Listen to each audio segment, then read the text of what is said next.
Assalamualaikum warahmatullahi wabarakatuh. Welcome back to my channel Rifka Zahera. Di video kali ini saya membuat kreasi aksesoris terbaru, yaitu bros kalung. Bros kalung yang pertama ini saya membuatnya dengan perpaduan mutiara, kristal ceko dan juga mutiara Jepang. Menurut saya, perpaduan warna dalam membuat aksesoris dan perpaduan antara mutiara dan kristal ceko itu membuat terlihat lebih elegan dan mewah. Cara pemakaiannya bisa dilihat di gambar berikut ini.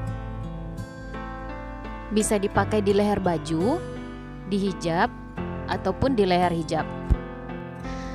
Nah, jika kamu tertarik ingin belajar membuat bros kalung ini, silahkan tonton video tutorialnya hingga akhir. Jangan lupa dukung channel ini dengan cara like, comment, subscribe, dan share ke seluruh sosial media yang kamu punya. Selamat menonton, dadah!